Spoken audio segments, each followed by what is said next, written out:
Hi అండి, నేను మీ మాధవి. ఈరోజు మన వీడియోలో చాలా అంటే చాలా సింపుల్గా 5 నిమిషాల్లో నిమ్మకాయ పులిహోర లెమన్ రైస్ అండి. ఇదంటే ఇష్టపడని వాళ్ళు ఎవరైనా ఉంటారా చెప్పండి? చక్కగా లంచ్ బాక్స్లో పెట్టేయచ్చు, పిల్లలు కూడా ఇష్టంగా తింటారు. మళ్ళీ ఇప్పుడు మనకి దసరా పండుగ వస్తుంది, నవరాత్రులు చేస్తాం కదా, ఆ టైంలో కూడా సింపుల్గా అయిపోయే నైవేద్యం అండి ఇది. మరి మీరు కూడా ఒకసారి తప్పకుండా ట్రై చేయండి. ఇంకెందుకండి ఆలస్యం, వీడియోలోకి అయితే వెళ్ళిపోదామా? ఇప్పుడు నిమ్మకాయ పులిహోరకి అదేనండి లెమన్ రైస్ అని కూడా అంటారు. దానికి 1/2 కేజీ రైస్ని ఉడికించుకొని ఇలా పూర్తిగా చల్లారబెట్టుకున్నానండి. చూస్తున్నారు కదా, ఇలా పొడి పొడిలాడుతూ కంప్లీట్ చల్లారిపోవాలి మనకి. ఇప్పుడు ఇందులోకి నేను ఇలా నిమ్మకాయ రసం తీసానండి. ఇంత నిమ్మకాయలు 5 నిమ్మకాయల రసం అండి ఇది. ఒకవేళ మనకి రసం కొంచెం తక్కువ వచ్చినా ఎక్కువ వచ్చినా మనం పులిహోర కలుపుకున్న తర్వాత అయినా కానీ మనం ఇంకొంచెం రసం అనేది యాడ్ చేసుకొని కలుపుకోవచ్చు, ఏం కాదు. మన చింతపండు పులిహోర లాగా అయితే కాదండి. ఇప్పుడు ఇందులోకి రుచికి తగినంత ఉప్పు వేసుకుందాం.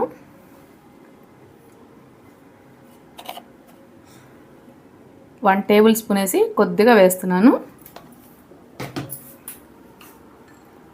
ఇప్పుడు ఇందులో ఈ మొత్తాన్ని బాగా కలిపేసుకొని, మన సాల్ట్ అయితే చక్కగా కరిగిపోయిందండి. ఇప్పుడు దీన్ని రైస్లో పోసేసుకుందాం.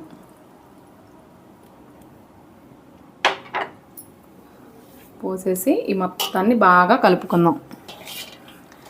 ఫస్ట్ ఈ రసం అనేది మన రైస్కి బాగా పట్టాలండి, అప్పుడే మన పులిహోర టేస్ట్ బాగుంటుంది. రైస్ మొత్తాన్ని ఇలా కలుపుకున్నాం కదండి. మీరు ఉప్పు కానీ లేదు పులుపు కానీ చూసుకోవాలంటే ఈ టైంలో అయినా కానీ అడ్జస్ట్ చేసుకోవచ్చు. ఇప్పుడు మనం పోపు పెట్టుకుందాం. ఇప్పుడు పోపుకి 3 టేబుల్ స్పూన్లు ఆయిల్ వేస్తున్నానండి. ఇందులో కొద్దిగా ఆయిల్ ఎక్కువ ఉంటేనే బాగుంటుంది, ఎందుకంటే మనం వేసే పల్లీలు, జీడిపప్పు, ఈ పోపు దినుసులు అన్నీ వేగాలి కదా, అప్పుడు బాగుంటుంది.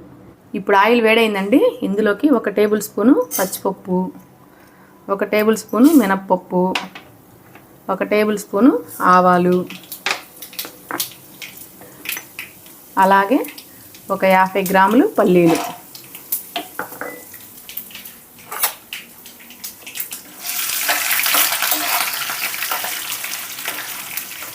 ఇప్పుడు వీటన్నిటిని స్టవ్ సిమ్లో పెట్టుకొని బాగా ఫ్రై చేసుకుందాం. ఇప్పుడు ఈ పులిహోరకి ఈ పోపు ఎంత కరెక్ట్గా వస్తే పులిహోర టేస్ట్ అనేది అంత బాగుంటుంది. పోపు కొంచెం మాడిపోయినా కానీ పులిహోర టేస్ట్ ఏం మారిపోయిద్దండి. అంతకు మించి ఇందులో పెద్దగా చెప్పేదైతే ఏమీ ఉండదు, అందరికీ తెలిసిందే. కాకపోతే ఒక్కొక్కరు ఒక్కొక్క టైప్లో చేస్తారు. మన సబ్స్క్రైబర్స్లో కొంతమంది లెమన్ రైస్ చూపించక్క అంటున్నారు, అందుకనే చేస్తున్నానండి.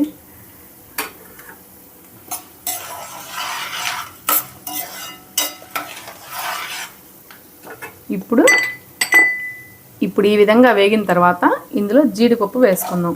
ఈ జీడిపప్పు అనేది మీ ఆప్షన్ అండి. ముందే వేస్తే పల్లీలు ఏమో పచ్చిగా ఉంటాయి, జీడిపప్పు మాడిపోయిద్ది. అందుకని పల్లీలు కొంచెం వేగిన తర్వాత ఈ జీడిపప్పు వేసుకుంటే కరెక్ట్గా వేగుతాయి అన్నీ కూడా.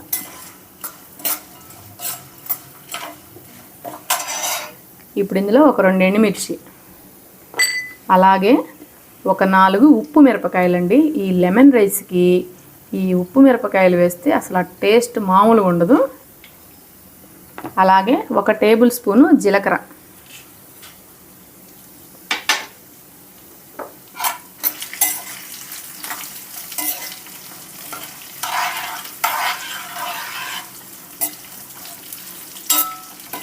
పోపు అంతా చక్కగా ఫ్రై అయిందండి.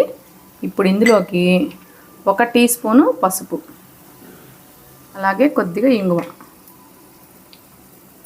పులిహోరలో ఈ ఇంగువ పడితే చాలా బాగుంటుందండి. అలాగే 2 రెబ్బల కరివేపాకు.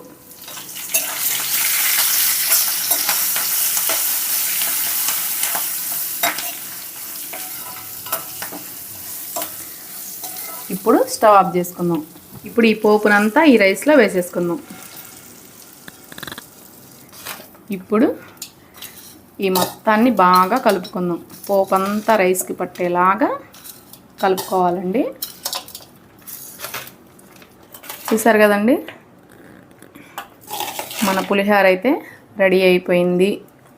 Lemon rice, easy lunch box, లేదా మధ్యాహ్నం రైస్ మిగిలిపోయినా కానీ ఇలా అయితే చక్కగా కలిపేసుకోవచ్చు. ఈ వర్షాకాలం 2 పూటలు ఒకే కూర తినాలన్నా, అస్సలు టైం లేకపోయినా ఇలా ఈజీగా చేసుకోవచ్చండి. వర్షాకాలంలో లెమన్ తినడం కూడా మంచిదే అంటున్నారు డాక్టర్స్ అయితే. మరి చూసారు కదా, మీరు అడిగిన లెమన్ రైస్ మీరు కూడా ఒకసారి ఇంట్లో ట్రై చేసి అది ఎలా వచ్చిందో కామెంట్లో తెలియజేయండి.